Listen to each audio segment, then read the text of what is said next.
नमस्कार मंडळी, तुमचे पुन्हा एकदा स्वागत आहे शुभांगी ब्लॉग या चॅनलमध्ये.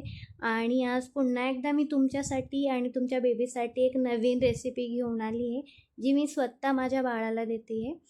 तर त्याआधी ना आपण ह्या रेसिपीसाठी जी काही ड्रायफ्रूट पावडर लागते ना ती बनवून घेऊयात. कारण की ह्याच रेसिपीसाठी नाही, आपण काही कुठलं नाचणीची पेस्ट बनवली किंवा अदर कुठली पेस्ट बनवली त्याच्यासाठी आपल्याला ड्रायफ्रूट्स पावडर ना लागतेच. त्यामुळं मग आपण ही एकदम जर बनवून ठेवली ना, आपल्याला ती 15 ते 20 दिवस आरामात जाते. तर ह्या ड्रायफ्रूट पावडरसाठी मी घेतले होते 1 वाटी मखाणा, अर्धी वाटी बदाम आणि अर्धी वाटी काजू घेतलेले. आता बदाम छान असे मस्त भाजून घ्यायचे, त्याच्यानंतर काजू देखील भाजून घ्यायचे आणि मखाणा देखील मस्त असे भाजून घ्यायचे. तर मला आज जी रेसिपी तुमच्यासोबत शेअर करायची आहे ती आहे ॲपल घालून आपण ना शिरा बनवणार आहे. कारण काय, लहान मुलांना तर 1-1.5 वर्षापर्यंत शुगर काय द्यायची नाही आहे. त्यामुळं मग काय करायचं, हे असे ॲपल घालून किंवा केळी वगैरे घालून ना आपण लहान मुलांना शिरा बनवायचा. हवं तर 2 ते 3 आपण ओले खजूर भिजत ठेवले आणि त्याची जर प्युरी करून आपण त्या शिऱ्यामध्ये टाकली ना तरी होते. जोपर्यंत माझे ड्रायफ्रूट्स भाजत होते तोपर्यंत मी ना ॲपलचे छोटे छोटे काप केलेले आणि दुसऱ्या गॅसवर ते शिजत ठेवलेले, जेणेकरून ही ड्रायफ्रूटची पावडर होईपर्यंत ॲपल शिजून छानपैकी थंड होतील. आता ॲपल जे कट करून मी शिजत ठेवले ना ते देखील छानपैकी शिजलेले, ते मी साईडला ठेवलेले. आणि त्याआधी मी बनवून घेतली ही ड्रायफ्रूट्सची पावडर. आता पहा, जवळजवळ अर्धा डब्बा ही पावडर झाली आहे. ही आपल्याला 15 ते 20 दिवस आरामात जाईल. म्हणजे कसं, एकदम बनवून ठेवली ना की फक्त आपण कुठलीही बाळासाठी पेस्ट बनवली की त्यामध्ये ॲड करायची. तर चला आपण पाहूयात ही ॲपलचा शिरा कसा बनवायचा ते.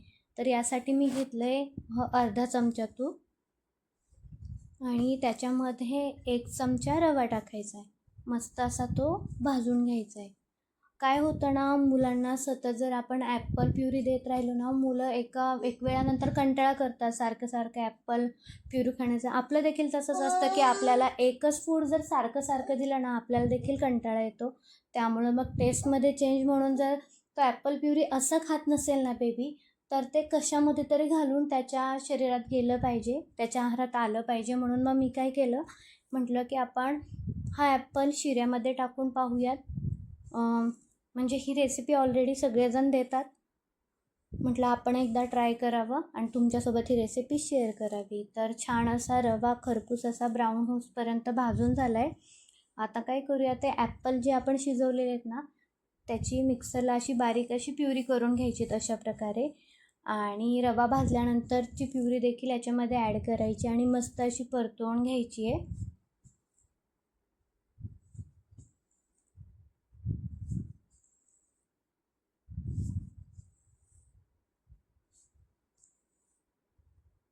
छान अशी ही परतून घेतली आहे मी. आता छान अशी परतल्यानंतर आपल्याला त्याच्यामध्ये पाणी ॲड करायचं आहे. जास्त घट्ट शिरा बनवायचा नाही, कारण थंड झाल्यानंतर तो परत थिजतो, म्हणजे परत तो घट्ट होऊन जातो. त्यामुळे शिरा बनवतानाच थोडंसं पाणी जास्त टाकायचं, जेणेकरून थंड झाल्यानंतर ना शिरा जास्त हे होणार नाही, घट्ट होणार नाही. तर आपण याच्यामध्ये पाणी ॲड करून घेतल्यानंतर परत 10 मिनटं चांगलं शिजवून घ्यायचं आहे.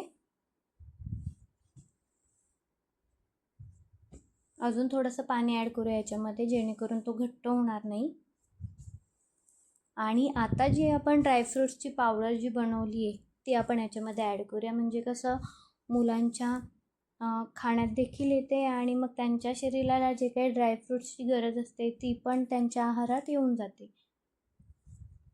आता 1 ते 1.5 चमचा याच्यामध्ये मी ड्रायफ्रूट पावडर ॲड करते आहे. ही ड्रायफ्रूट पावडर ॲड करून झाल्यानंतर परत छान अशी मिक्स करायचं आहे ह्या शिऱ्यामध्ये. आणि परत आपल्याला 5 मिनटं हा शिरा मस्त असा शिजवून घ्यायचा आहे.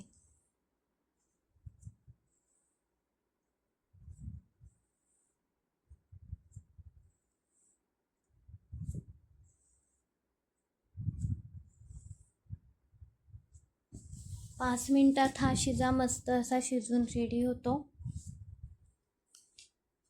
तुम्ही देखील ही रेसिपी नक्की ट्राय करा. जर बाळ ॲपल खात नसेल ना असं प्युरी करून, तर असं चांगलं स्मॅश करून किंवा त्याची प्युरी करून तुम्ही शिऱ्यामध्ये घालू शकता. म्हणजे मुलं मग आवडीने खातात आणि त्यांना समजून देखील येत नाही, कारण टेस्टमध्ये थोडासा चेंज होतो ना, त्यामुळं मुलं आवडीने खातात ते.